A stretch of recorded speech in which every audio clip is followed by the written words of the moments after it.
You are listening to PastThink.com audiobook. Please like and subscribe, thank you. Chapter 75. Midnight revelers are startled by a sound of evil omen, and mid-autumn moon watchers listen to quatrains of unequal merit. When Yushir swept angrily out of Shichun's apartment, it had been her intention to visit Lady Wang, but one of the old women in her suite whispered in her ear to advise her against going there. Some people from the Jin family have just arrived there, madam, with a lot of things. I think it's something secret they've come about. It probably wouldn't be very convenient for you to go there now. That's funny, said Yushir. I heard your master saying last night that he had read in the Gazette that the Jins had been attainted. It said that there was a search and confiscation order on their estate, and that the family were being brought under arrest to the capital for questioning. What can any of them be doing here? You may well ask, madam. It was some of the womenfolk we saw there. They were in a terrible state, very worried and frightened. I expect they are doing something they ought not to be. Yushir abandoned her idea of visiting Lady Wang, and went back to see Li Wan, with whom she had been talking a little earlier when Shichun called her away. Li Wan had been visited in the meantime by her doctor, and as she was feeling much livelier than she had done for some days, she had remained sitting up after her visit. Yushir found her propped up on pillows, and with the bedclothes pulled up round her, eager for conversation. Unfortunately Yushir, who had been so affable on her earlier visit, was now in no mood to talk and sat at Li Wan's bedside silent and preoccupied. Li Wan wondered if she was feeling hungry. Have something to eat, she said. What would you like? She turned to Candida. What nice little snack have we got that we could offer Mrs. Jin? Please don't bother, said Yushir. You're hardly likely to have interesting snacks in the house after being an invalid for so many days. And in any case I'm not hungry. Someone sent me some rather good wheatmeal tea yesterday, said Li Wan. Why don't you try a bowl of that? She told Candida to mix some for her with sugar and boiling water. Yushir made no reply and continued to brood. The women and maids who had come with her tried to think of some means of distracting her. You haven't done your face yet since this morning, madam, said one of them. Why not take this opportunity of having a wash? Yushir nodded. Li Wan at once sent Candida for her dressing case and mirror. Candida offered Yushir the use of her own makeup. Our mistress doesn't use makeup, Mrs. Jin. If you don't mind using my stuff, you're very welcome to some of this. It's true that I haven't got any, said Li Wan, but you ought to have borrowed some from one of the young ladies to lend her. Fancy offering her your own, and in front of everyone else. It's a good job it was Mrs. Jin. Some people would have been most offended. Oh, that's all right, said Yushir, and began to wash. The maid with the basin bent down to hold it out to her. Where are your manners, girl, said Li Wan reprovingly, whereupon the maid at once went down on her knees. Manners, said Yushir. The outward frills of respectability. Those are the things our servants are so good at. What they actually get up to doesn't bear much investigating. Li Wan realized that she must be referring to the events of the previous night. Why do you say that? She asked smilingly. What has who got up to that doesn't bear investigating? Need you ask? Said Yushir. You've not been so ill that you've lost the use of your faculties. Before Li Wan could reply, Bao Chai's arrival was announced. Li Wan and Yushir both called out to her to come in. Yushir, hurriedly wiping the water from her face, got up to welcome her, and made her sit down with her at the side of the bed. On your own, she asked her. Where are all the others? I don't know, said Bao Chai. I haven't seen them yet. Mother isn't very well today, and as her two senior maids are also both ill in bed, and I don't trust any of the others, I thought I had better go and stay with her for a few days. At first I was going to tell Lady Jia and Aunt Wang, but then I thought that as this is rather a small matter, and I shall in any case be coming back again as soon as Mother is better, I wouldn't bother them, but simply have a word about it with Cousin Wan. Li Wan and Yusher exchanged smiles and glances. Presently, when Yusher had finished her toilet, the three of them each had a bowl of wheatmeal tea. "I must send someone to see how your mother is and find out what she is suffering from," said Li Wan. "I can't go in person, unfortunately, because I am ill myself. Don't worry about anything here. I'll send someone to look after your apartment while you are away. Do come back soon, though, or I shall be blamed for your going." "Why ever should you be?" said Bao Chai. "There's nothing unusual about my going. You are not being asked to connive at a jailbreak. And incidentally, I don't see why it should be necessary to send anyone to my apartment. Why not simply invite Cousin Sher to stay with you for a few days? Wouldn't that be simpler?" "While we are on the subject, where is Cousin Sher?" said Yusher. "I sent her off just now to look for Cousin Tan," said Bao Chai.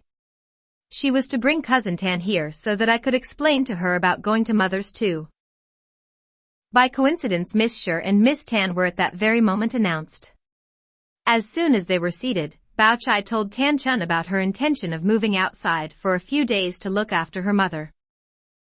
"Very wise," said Tan Chun. "But why only stay outside until Aunt is better? Why not move outside altogether?" "That's rather a strange way to talk," said Yusher, laughing. "It's as though you wanted to drive our kinswoman out." "Well, why not?" said Tan Chun bitterly. "Better be driven out now by me than by someone else later on. Kinsfolk are lucky. They don't have to stay here. Not like the members of this happy family, all glaring at each other like angry fighting cocks, wondering which will be the first one to strike." Yusher laughed. "I think today must be my unlucky day. I seem to have caught all you young ladies in a thoroughly unpleasant mood." "If you don't like the heat, you should stay away from the fire," said Tan Chun. "Who's been upsetting you then?" She thought for a bit. "It's not likely to have been Cousin Feng. Not this time. So who was it?" Yusher's vague answer evaded the question. Tan Chun knew that she was afraid to speak openly for fear of causing trouble. "Come on," she said tauntingly. "Don't act the innocent. It's not high treason to tell us. No one's going to chop your head off. Look at me. Last night I slapped Wang Shanbao's wife's face. That's an offense deserving hard labor at the very least, yet nothing's happened so far, bar a bit of muttering. I don't think anyone is going to give me a beating." "Did you really slap her face?" Bao Chai asked incredulously. Tan Chun treated them all to a lively account of what had happened, after which Yusher, seeing that there was no longer any point in concealment, proceeded to tell them about her recent encounter with Shi Chun. "Oh, she's always like that," said Tan Chun. "It's her nature. Shi Chun is so peculiar, nothing the rest of us say or do is ever going to alter her. By the way," she returned to the subject that was uppermost in her mind, "I made some inquiries first thing this morning to find out why nothing was happening. Apparently it's because Cousin Feng is ill again. I also sent someone to inquire about Wang Shanbao's wife. It seems that she has been given a beating. For interfering." "Quite right too," said Yusher and Li Wan. But Tan Chun took a more cynical view. "It would be a comparatively easy way of disarming suspicion. We must wait and see." Yusher and Li Wan looked thoughtful, but neither made any comment. Shortly after this the maids came in to say that dinner was ready. Xiang Yun and Bao Chai went back to their apartment to pack, in preparation for their respective moves. Our narrative leaves them at this point. Yusher and Tan Chun, after taking their leave of Li Wan, made their way to Grandmother Jia's apartment. The old lady was reclining on her couch listening, while Lady Wang told her about the Zhens, the offenses they had been charged with, the confiscation of their property, and their coming up to the capital now for questioning. Grandmother Jia was obviously much shaken by what she heard, but brightened up somewhat when Yusher and Tan Chun arrived. "Where have you both come from?" she asked them. "I suppose you know that Feng and Wan are both ill now? I wonder how they are today." "They are both a little better," said Yusher. Grandmother Jia nodded and sighed. I think we've heard enough about other people's troubles for the time being. It's time we started thinking about the arrangements for our mid-autumn party. The catering arrangements have all been made, said Lady Wang. It only remains for you to decide where you want it. I suppose the nights are getting too chilly now for us to have it out in the garden. We can always put on a bit more clothing, said Grandmother Jia. Of course we must have it in the garden. That's what the garden is for. While they were speaking, some of the women came in carrying the dinner table between them. Lady Wang and Yusher laid chopsticks and carried in the rice. When all was ready, Grandmother noticed that in addition to her own dishes there were 2 large food boxes containing dishes from the other apartments. It was a long-established custom that the occupants of other apartments should send her samples of what they were planning to eat that day themselves as a way of showing her their respect. I've told you all a number of times to stop doing this, she said. Why won't you ever do as I say? These are only very ordinary things here, said Lady Wang, referring to her own contribution. It's one of my fast days today, so I have only vegetarian dishes. I know you don't much like bean curd fried in batter, which is one of the things I am having. The only thing of mine I think you might like is a salad pickle of chopped watermallow in pepper sauce. That sounds rather nice, said Grandmother Jia. I think I'd like to try some of that. Faithful quickly took the saucer containing it out of the box and put it down in front of her. Cao Xueqin, having first apologized to each of her seniors for sitting down in their presence, took her place at one side of the table. Grandmother Jia said that Tanchun should eat with her as well, whereupon Tanchun too made her apologies and sat down. She sat at the other side of the table opposite Cao Xueqin.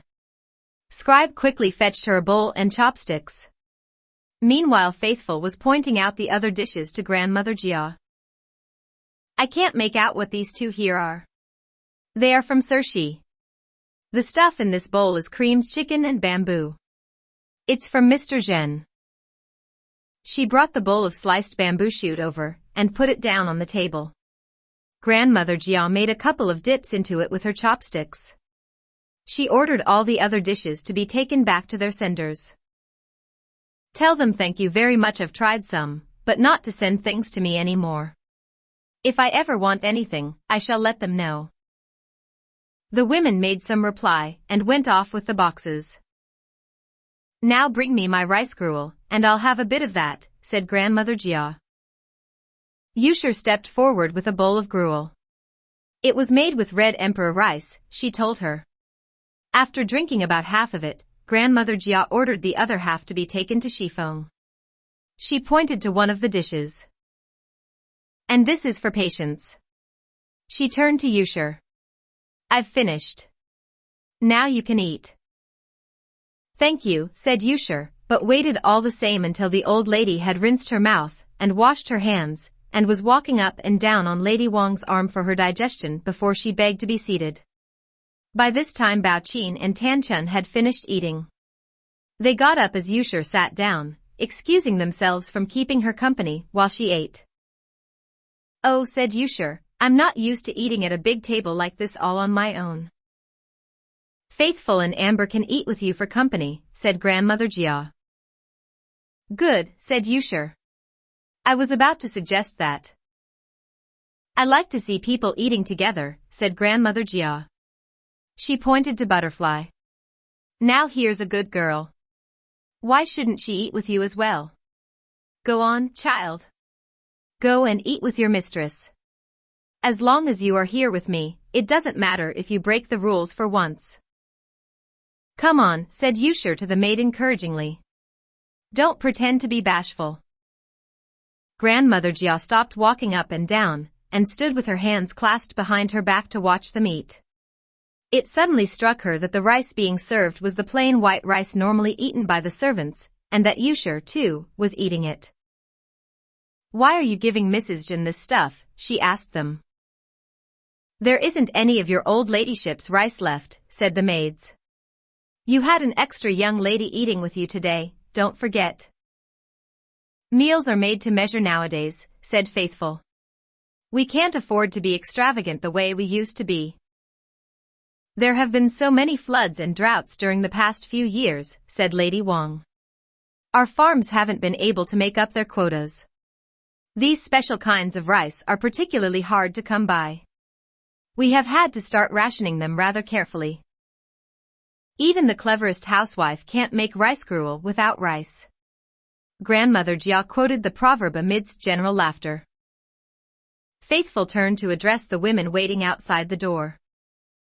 If her old ladyship's rice is all finished, you can get the rice that Miss Tan would have eaten if she hadn't been eating with us, and bring it here for Mrs. Zhen. No need, said Yusher. What I've got here is quite enough for me. I dare say it is, said Faithful, but what about me? The women hurried off to fetch the rice. Presently Lady Wang went off to have dinner in her own apartment, leaving Yusher to entertain Grandmother Jia. The time passed quickly, with much good-humored teasing and laughter, and the first watch had already begun before Grandmother Jia noticed how late it was getting. You'd better be getting back now, she told Yusher. Yusher took her leave. Outside the inner gate she got into her waiting carriage.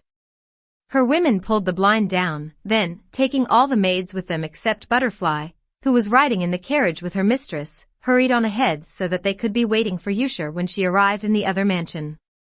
The men from both gates walked some way along the street to keep it clear of pedestrians, while 6 or 7 pages pushed and pulled the carriage. It seemed too short a distance and too late an hour for mules, as far as the interior of the Ningwa gateway.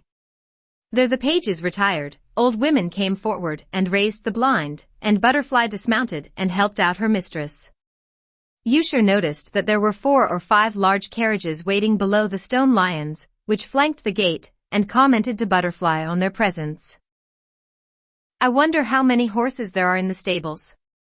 If this number came by carriage, you may be sure that a much greater number will have come on horseback. As she and Butterfly entered the outer courtyard, Jiarong's wife at the head of a party of maids and older women carrying lanterns advanced to meet them. I've been dying for I don't know how long to have a look at the men while they are gambling, said Yusher, but so far I haven't had an opportunity. Tonight is the best chance I shall ever get. Let's go along the wall in front of the windows so that we can peep in at them. The women with lanterns made a detour towards the building in which the men were congregated. One of them went ahead and warned the pages waiting outside not to announce their arrival to the men, or make any other noise that would warn those inside of their coming. Yusher and her party were thus able to steal right up to the windows, and could hear everything that was going on inside. Among the medley of sounds that met their ears, numbers seemed to predominate. Some uttered exultantly, and with raucous shouts of laughter, others angrily or despairingly, and to the accompaniment of curses and profanities.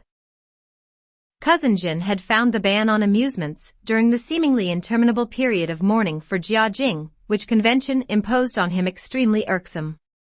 Archery, for some reason, was permitted, and a few months previously he had hit on archery as a means of getting round the ban. A number of young men from the wealthy and aristocratic households of his acquaintance were invited round to the Ningwa mansion to participate.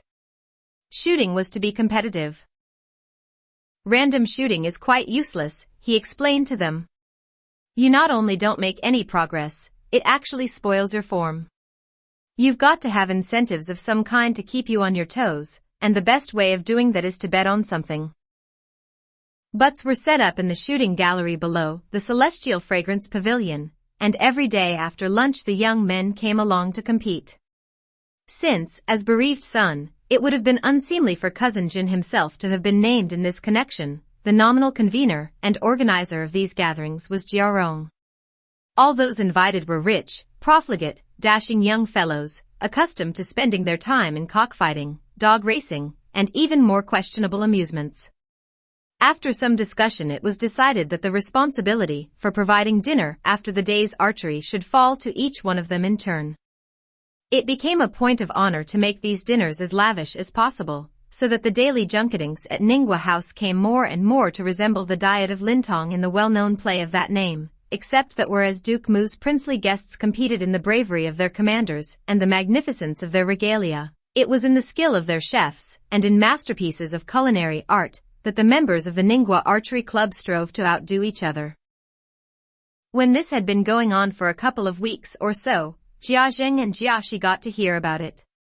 The report that reached them cannot have been a very accurate one, however, for, far from being critical of these goings-on, they spoke of them with approval. Since Rong obviously has no aptitude for book learning, Jiazheng observed, Cousin Jin does right to encourage him in the martial arts. The boy does, after all, hold a military commission. They even made Bao Yu, Jia Huan, Jia Tsung and Jia Lan participate. The four of them had to go over every day after lunch, and not return until each of them had taken his turn at the butts. But it was not of course in the archery that Cousin Jin was interested. On the grounds that resting the muscles was an important part of one's training, he was soon advocating a little cards or dice in the evenings as a means of relaxation. At first they played only for drinks, but soon they were playing more and more for money. The time spent on gaming gradually encroached on the time devoted to archery, betting became more open, and finally, with the formal opening of a bank some 3 or 4 months previously, regular, organized gambling for heavy stakes had become a daily routine. The Ningwa servants, who grew fat on the pickings, were delighted with these new arrangements and, anxious that they should go on, if possible, forever, took very good care that no one outside the mansion should get to hear about them. Lady Xing's brother, Xing Dequan, himself a keen gambler, had lately become a frequenter of this establishment, so inevitably, had Xueqin, who was never so happy as when he was throwing away his money. Xing Dequan was very unlike his sister. Drinking, gambling and debauchery were his only interests, consequently whenever any money came into his hands, he spent it like water. The singular obtuseness he showed in all his dealings had earned him the nickname of Uncle Dumbo. And since Xueqin was already known to all and sundry as the Oaf King, the two of them, when they were together were referred to by the young men as Uncle Dumbo and Cousin Oaf. The situation when Yusher peeped inside was as follows. Cousin Oaf and Uncle Dumbo, each with a partner, were playing 6 dice grabs on the Kong in the outer room. Simultaneously another dicing game, Driving the Sheep, was being played by several players sitting round a large table on the floor below. The inner room, where a slightly more intellectual group were playing Tin Cow, was devoted to dominoes. The servants were all pages of 15 or under. There was also a pair of male prostitutes, powdered, overdressed youths of 17 or 18, whose duty was to ply the guests with drink. It was this pair who first caught Yusher's eye when she looked in. Xueqin had been having the sulks earlier on because he was losing, but then his luck had changed. He had not only recouped his losses, but made a lot of extra money. He was therefore in a very good mood indeed. Cousin Jin suggested that this might be a good point at which to stop and have dinner. They could go on playing afterwards if they wanted to. What about the 2 other lots, he inquired. It transpired that the Tin Cow players in the next room were in process of settling up after finishing the game, and were in fact beginning to think about their dinner, but that the group at the big table playing Driving the Sheep had not yet reached a suitable point at which to break off. Cousin Jin ordered dinner to be served for all those, himself included, who were ready. Jiarong was to wait and have dinner with the other players when they had finished. Xueqin, elated by his success, sat with a cup of wine in one hand and his arm round the shoulders of one of the pretty potboys. With a victor's expansive generosity, he ordered the other boy to pour some wine, with his compliments for Uncle Dumbo. But Uncle Dumbo was thoroughly out of temper at having lost the game, and the 2 cupfuls he drank now in rapid succession served merely to make him tipsily aggressive. He vented his anger on the 2 young Ganymedes, who, he claimed, had treacherously withdrawn their favors from him and transferred them to the winner. Heartless brood of unnatural little horsegits, he grumbled. You've had plenty of favors off me in the past, and off everyone else here. Now, just because I've lost a few tails, I'm not good enough for you. What makes you so certain you won't ever need my help again in the future? The other guests all knew that he was drunk. Those of them who were losers themselves smiled wryly and said nothing, but 1 or 2 of the winners magnanimously expressed their sympathy. That's right, Uncle. Rotten little bastards. That's just the way they do behave. Why don't you pour Uncle a drink and tell him you're sorry, said another of them. The two young Ganymedes, practiced professionals in every trick of the trade, were on their knees at Uncle Dumbo's side in a moment, offering him wine, fondling his thigh, and gazing with simpering archness into his eyes. Don't be angry with us, dear old friend. We are only children. We have to do as we are told. Our teacher always tells us, it doesn't matter what they are like or what your own feelings are, the person who at any moment has the most money is the one you must be nice to. Just win a lot of money later on this evening, old friend, and you'll see how nice we shall be to you. The disarming frankness of this made everyone laugh. Even Uncle Dumbo, though he tried hard not to, was forced to join in. All right, I forgive you, he growled as he took the proffered wine cup. Though I don't mind telling you, if I hadn't been so fond of you too, I'd have kicked the stuffing out of your little tum-tums. He shot his foot up as he said this, by way of demonstration. The two boys scrambled to their feet in mock alarm. Each of them carried a long woman's handkerchief of flowered silk.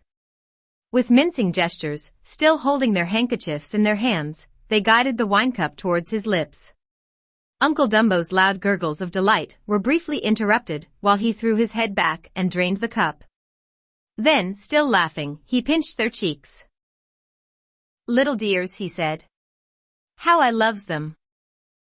His mood changed abruptly as he remembered a grievance. He smote the table angrily and glared at Cousin Jen. I had a quarrel with your Uncle Xi's wife yesterday, did you know that? With Aunt Xing, said Cousin Jen. No, I hadn't heard that. Uncle Dumbo sighed self-pityingly. About damned money, as usual. You don't know the history of our Xing family, dear boy. When my old mother died, I was still too young to know what was going on. I have 3 elder sisters. The eldest is your precious aunt.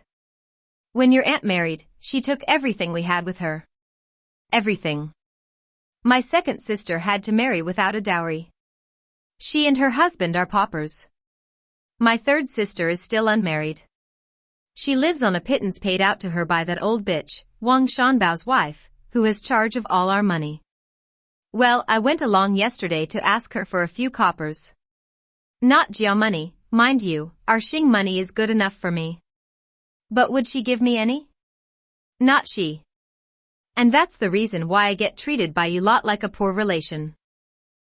Cousin Jin knew that he was drunk, but as it was embarrassing that these unsavory details of family history should be paraded in front of outsiders, he did his best to mollify Uncle Dumbo, and get him onto another tack.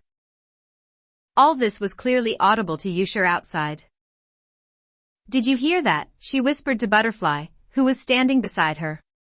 That's Lady Xing they're talking about. If her own brother talks about her in that way, you can hardly wonder that other people complain about her. She would have said more, but checked herself in order to attend to what was going on inside. The group playing Driving the Sheep had now broken off and were calling for wine. Who was upsetting Uncle Dumbo just now? Asked one of them. We couldn't quite catch what it was about. Tell us what happened, Uncle, and we'll see you get fair play. Uncle Dumbo proceeded to tell them how the two boys had forsaken him, because he had no money. Good grief, said the young man who had asked the question. I don't blame you for being angry. What do you mean by it? He asked the boys. He's only lost a bit of money, hasn't he? He hasn't lost his prick. The company roared with laughter. Uncle Dumbo's mouthful of rice was spattered over half the floor. You dirty bugger, he said. Can't you open your mouth without being crude? Yusher gave a little snort of disgust. Just listen to those animals. By the time they've swillied a few more cups of wine, heaven knows what filth they'll be coming out with. She moved on her way, having seen and heard quite as much as she wanted to, returned to her apartment, undressed, and went to bed. Cousin Jin did not get to bed until after 2. He spent what remained of the night in Lovey's room. As soon as he was up next morning, someone came in with a message to say that the melons and mooncakes he had ordered were now ready, and it only remained for him to say who they were to be sent to. "Ask your mistress to see to it," said Cousin Jen. "I have got other business to attend to." Lovey took this message to Yusher, who proceeded to go through the list deciding how much should go to whom, and making arrangements for the delivery. She had barely finished doing this when Lovey came back again with another message. "The master wants to know if you are going out today, madam. He says we can't keep Mid-Autumn properly on the 15th, because we are in mourning still, but there would be no harm in having a little family party tonight." "I don't want to go out," said Yusher, "but with Mrs. Ju and Mrs. Lien both ill in bed, I don't see how I can refuse to go next door and lend a hand." "The master says, if you have to go out, will you at any rate try to get back as early as you can?" said Lovey. "Better hurry up with the lunch then," said Yusher. "The sooner I can get away, the sooner I'll be back." "The master's having lunch in the front today, madam. He says please have your lunch here without him." "Who's he got there?" said Yusher. "Somebody told me it's 2 people just arrived from Nanking," said Lovey, "but I don't know who they are." Jia Rong's wife came in while Lovey was talking. Shortly after that, lunch was served. After lunch, Yusher changed into her going-out clothes and went over to Ronghua House. She did not return until evening. While she was away, Cousin Jin went ahead with arrangements for an intimate family party. He had a whole pig boiled, a whole sheep roasted, and an infinite number of vegetable dishes and entremet prepared. When Yusher got back that evening, he conducted her, and the little concubines, and Jia Rong and Jia Rong's wife to the bosky verdure pavilion where it was all laid out. This was in the Allsense Garden, as they continued to call the little remnant still left them after the main part was incorporated in Prospect Garden. They had dinner first. The wine was brought in after they had finished eating, so that they could apply themselves single-mindedly to games and mirth, and the enjoyment of the mid-autumn moon, which now, for by this time it was already the beginning of the first watch, shone brightly in a clear, fresh sky, filling the world above and below with its silver light. Cousin Jin invited the 4 little concubines to sit at the same table as him and Yusher, and join with them in games of plumstones and guess fingers. Presently, for the drink was beginning to make him sentimental, he called to them for some music, and Flower sang for them in a clear, sweet voice, accompanied by Lovey on the vertical bamboo flute. Everyone was deeply moved by the performance. After it was over, the games continued. The hours slipped by. Soon it was nearly midnight. Cousin Jin was by now more than a little drunk. They had all just put on some extra clothes and had some hot tea. The wine cups had been cleared and clean ones put in their place, and a fresh lot of newly heated wine was just being poured, when suddenly a long drawn-out sigh was heard from the foot of one of the garden walls. It was heard by all of them, quite clearly and unmistakably, and they could feel the hair on their scalps rise as they listened to it. "Who's there?" Cousin Jin shouted in a voice that he tried to make fierce and challenging. But though he repeated the question several times, there was no reply. "It's probably one of the servants," said Yusher. "Nonsense," snapped Cousin Jin. "There are no servants living behind any of these walls. In any case, that's the hall of the ancestors over there. What would anyone be doing behind that wall?" A rustle of wind passed, at that very moment, along the foot of it, and a distant sound like the opening and closing of a door could be heard from inside the ancestral temple. An oppressive feeling of dread came over them. The night air seemed suddenly to have grown colder, the moon appeared less bright than it had been a few minutes before, and they could feel their skins crawling with terror. Shock had made Cousin Jin almost sober, but though he managed to keep better control of himself than the others, he was very much shaken, and had lost all appetite for enjoyment.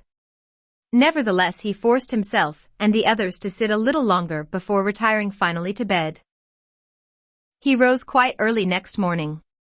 It was the 15th, one of the 2 days in each month on which offerings have to be made to the ancestors. Entering the ancestral temple with the other male members of the family, he took the opportunity of looking round inside it very carefully, but everything was as it should be. There was no sign whatever of anything untoward having happened. He put down the previous night's terror to the effects of drunkenness, a mild attack of the horrors, and resolved to make no further mention of it. When the service was over, he shut the temple up again, and made sure that the doors were securely locked and barred. After dinner that evening, Cousin Jin went over with Yusher to Ronghua House. He found Jiaxi and Jiaxing in Grandmother Jia's room. The two of them were sitting on the Kong, talking and laughing with the old lady, while Jiao Yin, Bao Yu, Jian Huan and Jiao Lan stood on the floor below. After greeting them and exchanging a word or two with each of them in turn, he sat, or rather half sat, in polite discomfort, on a stool next to the door. Grandmother Jia vouchsafed a gracious smile in his direction. "How is your cousin Bao's archery these days?" Cousin Jin jumped to his feet to reply. "Greatly improved, Lady Jia. It isn't only his form that is better, he is beginning to handle the bow with much greater strength." "That's the point at which to stop then," said Grandmother Jia. "We don't want him straining himself." No, certainly not," said Cousin Jin. "I quite agree." "Those mooncakes you sent yesterday were very good," said Grandmother Jia. "The melons looked all right, but there's not much inside them when you cut them open." "Those mooncakes are good, aren't they?" said Cousin Jin. "They were made by our new pastry cook. I tried them myself to make sure they were all right before venturing to send you any. As for the melons, we've been lucky in previous years, but for some reason none of them this year seem to be any good." "I think we must blame the weather," said Jiaxing. "The rains this year were excessive." "The moon must be up by now," said Grandmother Jia. "Let's go and make our mid-autumn offering." She got up and, leaning on Bao Yu's shoulder, led the way into the garden. The main gate was wide open and hung with great horn lanterns. When they reached Prospect Hall, they found servants with lighted lamps waiting for them on the terrace, and a table on which incense smoked in a square container, and on which offerings of melons and other fruit and mooncakes had been set out on dishes. Lady Xing and all the other female members of the family were waiting inside the hall. Moonlight and lanterns gleaming pale through a thin aromatic veil.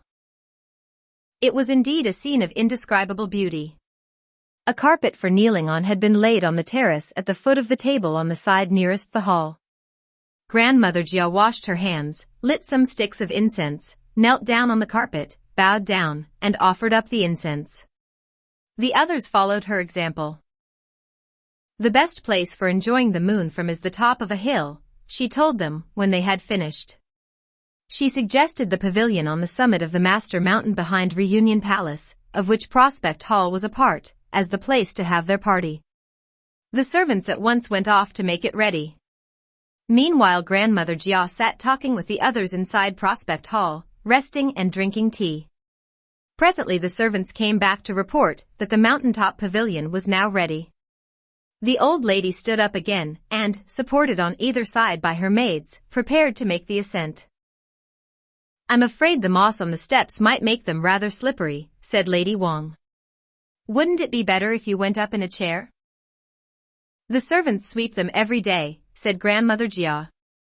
"How can there be any moss? They are good, level steps and not too steep. The exercise will be good for me." Jiaxi and Jiaxing led the way, followed by a couple of old women with horn lanterns. Faithful, Amber and Yusher supported the old lady on either side, and Lady Xing, Lady Wang and all the others followed in a close procession behind. It was only 100 or so steps up the zigzag path to the summit. The pavilion was a rectangular building with one completely open side looking onto a terrace. Because it was situated on the convex grassy summit of the little mountain, it was called Convex Pavilion. 2 tables with chairs round them had been set out on the terrace, separated from each other by a large screen. The tables and chairs, like the moon and melons and mooncakes, were all round, in honor of the occasion. Grandmother Jia sat at the head of one of the tables with Jiaxi, Cousin Zhen, Jiao Yan and Jia Rong on her left hand and Jiaxing, Bao Yu, Jia Huan and Jia Lan on her right. Between them they filled only about half the places round the table. "I never felt in the past on these occasions that we were a small family," Grandmother Jia commented. Looking at us today, though, I must say we do make a very miserable turnout. I can remember mid-autumns when there were 30 or 40 of us sitting down together. Ah, what times we had then. We shan't ever have numbers like that again. Let's have the girls to sit with us. See if we can't fill up that gap. Someone went over to the table presided over by Lady Xing on the other side of the screen to fetch Ying Chun, Tan Chun and Shi Chun. Jia Lian, Jia Rong, Bao Yu and the other boys got up while the chairs were rearranged, and the girls were installed at the table. Then they reseated themselves in their proper order, Jia Lian and Jia Rong with Ying Chun, and Shi Chun between them, and Bao Yu and Jia Huan on either side of Tan Chun. Grandmother Jia asked someone to fetch a spray of cassia, and made one of the women sit behind the screen and drum for them, so that they could play passing the branch. Anyone whose hand the branch was in when the drumming stopped had first to drink a cup of wine, and then tell a funny story. The drumming started and the branch passed from Grandmother Jia to Jiaxi, and so on round the table. It stopped just as the branch had reached Jia Zheng's hand on its second time round. He raised the wine cup to his lips to the accompaniment of much secret nudging and pinching among the younger folk, to whom the notion of Jiaxing telling a joke was in itself unbelievably funny. Jiaxing could see how much the old lady was enjoying herself, and was anxious not to spoil her pleasure. Before he could begin his story, however, she saw fit to give him notice that he must expect to be punished if he did not make her laugh. "I can only think of one joke," said Jiaxing. "If you don't find it amusing, you will just have to punish me." "Very well, tell us your one joke then," said Grandmother Jia. "It is about a henpecked husband," said Jiaxing. He got no further. Already his audience were convulsed. It was not that what he had said was the least bit funny, simply that they had never heard him talking about such things before. "This is sure to be good," said Grandmother Jia. "In that case," said Jiaxing, laughing himself, "let me persuade you to drink a cup of wine." "Very well," said Grandmother Jia. At once Jiaxi and Jiaxing rose to their feet. Jiaxi held a wine cup in both his hands while Jiaxing poured wine into it from a wine kettle. Then Jiaxing took the cup from Jiaxi and ceremoniously set it down in front of Grandmother Jia. The two men stood in stiffly deferential attitudes beside her while she drank some, then, having completed their little pantomime, resumed their places. Jiaxing proceeded with his story. This henpecked husband was so afraid of his wife that he never dared stay long away from the house. But one mid-autumn festival he chanced to be out shopping in the street, when a friend caught sight of him, and insisted on dragging him off to his house for a drink. Without meaning to, the husband became very drunk, so much so that he had to stay at his friend's house for the night. When he woke up the next morning, he was full of remorse. However, there was nothing for it but to hurry back home and apologize. When he got back, his wife was washing her feet. "Very well," she said when he had finished apologizing, "if you will lick my feet clean, I will forgive you." The man began to lick, but a feeling of nausea overcame him, and he showed signs of wanting to be sick. When his wife saw this, she was furious. "How dare you?" she screamed, and looked as if she was about to give him a beating. The husband knelt down in terror and begged to be forgiven. "Please, my dear. It isn't that I find your feet in the least distasteful. It's just that I drank rather a lot of yellow wine last night and ate lots of very rich mooncakes, so today I am feeling a little queasy." Grandmother Jia and the rest all laughed and Jiaxing poured Grandmother Jia another cup of wine. "Someone had better change this yellow wine for samshu," she said. "We don't want you husbands having this sort of trouble with your wives tomorrow." This produced another laugh. The drumming recommenced and the branch, starting from Jiaxing, began circulating again. This time it stopped with Bao Yu. Bao Yu had been feeling uncomfortable to start with because of Jiaxing's presence, but became 10 times more so when he found himself stuck with the branch. "If I tell a joke and it's no good," he thought, "he will say I've no invention. But if I tell a good one, he'll say I have no aptitude for serious things, only frivolous ones, and that will be even worse." I'd much better not tell one at all. Having reached this decision, he stood up and asked his father to excuse him. I'm sorry, he said, I can't tell jokes. May I do something else, please? You may compose a poem on the theme of Mid-Autumn Moon, said Jiazheng. If it is good, I shall reward you. If it is not, I shall deal with you tomorrow. This is a game we are playing, said Grandmother Jia testily. Do you have to make the boy write poetry? He can do it if he wants to, said Jiazheng. He was smiling. Very well, let him do it then, said Grandmother Jia. Fetch him a brush and paper, somebody. No padding, now. Jiazheng told Bao Yu. No crystal, ice, jade, silver, light, bright, white, anything of that sort.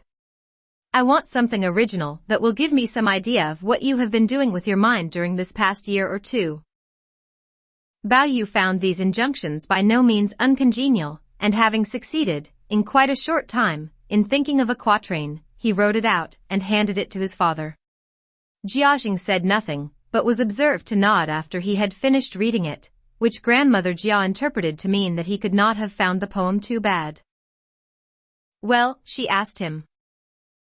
Jiazheng wanted to make her happy. Not at all bad, he said. It's a pity he won't study, but his verses are really quite elegant. Well, that's all right then, said Grandmother Jia. You ought to encourage the boy, so that next time he tries even harder. You are quite right, said Jiazheng. He turned to one of the old women in attendance. Tell my boys to get out 2 of the fans I brought back with me from the south, will you, and give them to Bao Yu for me. Bao Yu came forward and kowtowed.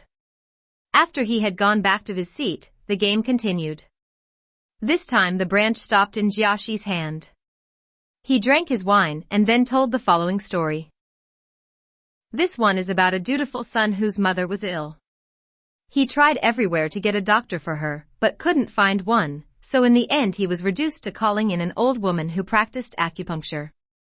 Now this old dame knew nothing of physiology, nevertheless she assured the son that it was inflammation of the heart that his mother was suffering from, and that she could cure it instantly with her needle. The son became very alarmed. If metal in any form comes into contact with the heart, he said, it means death. Surely you're not going to put a needle in her heart? No, I shan't put it in the heart, said the old woman. I mean to put it in here, over the ribs. But that's too far from the heart, said the son. Surely if you put it in there, it won't do any good. Oh yes it will, said the old woman. A mother's heart always inclines towards one side. The others all laughed, and Grandmother Jia was persuaded to drink another half cup of wine. After a long pause she said somewhat wryly. Perhaps I could do with a bit of the old dame's acupuncture myself. Jiaxi realized, too late, that his somewhat tactless choice of story could be interpreted as a criticism of his own mother. Hurriedly rising to his feet, he held up his cup to toast her with, and did what he could to change the subject. Fortunately the old lady made no further reference to his gaffe, and the game soon continued. This time the branch stopped with Jia Huan. Jia Huan had lately been making modest progress in his studies. He was even beginning to show a certain interest in verse, though his tastes in it were decidedly peculiar. When Bao Yu's poem was praised earlier on, he had been dying to demonstrate his own talent, but had not dared risk the charge of showing off in his father's presence. Now that the luck of the game had given him free license, he called for paper and writing brush and, in a matter of moments, wrote out a quatrain which he handed to his father. Jiazheng was not impressed.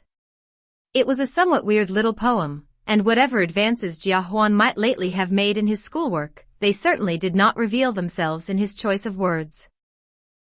It is easy to see that you and Bao Yu are brothers, said Jiazheng. Whether in your ideas or the language you express them in, you show the same distaste for sound classical models. The two incomparables we should call you, not because you are incomparable in virtue like Qin Yuan Fang and his brother, but because you are incomparably hard to knock any sense into, though whereas Bao Yu seems to think that he has inherited the mantle of the airy-fairy school and fancies himself as a second Wen Tingyun, you apparently prefer the spooks and specters style of poetry, and see yourself as a latter-day Cao Tang. This, not because anyone understood it, but because it sounded funny, provoked general laughter. "Let me see that poem," said Jiaxi. He took it from Jiaxing and almost immediately began praising it. "I like this poem, it's got guts in it. Boys from families like ours don't need to read themselves half-blind in order to get started on a career. Provided they've read enough to show that they are better educated than the rabble, and are capable of holding down a job, they can hardly fail to get on. Why waste a lot of time and energy on turning the boy into a bookworm? What I like about this poem is that it is just the sort of good amateur, not too brainy poem you'd expect a young chap of our class to write." He sent someone to fetch various objects of his to give to Jia Huan as a reward, and smilingly patted him on the head. "You go on writing poems like this, young fellow. We'll have no trouble getting you a posting when the time comes, don't you worry."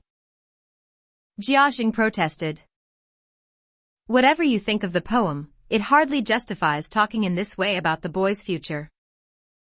Meanwhile the servants had begun pouring more wine so that the game could continue, but Grandmother Jia intervened. "Why don't you two go now? I'm sure your gentlemen must be waiting for you, and it would be discourteous to neglect them.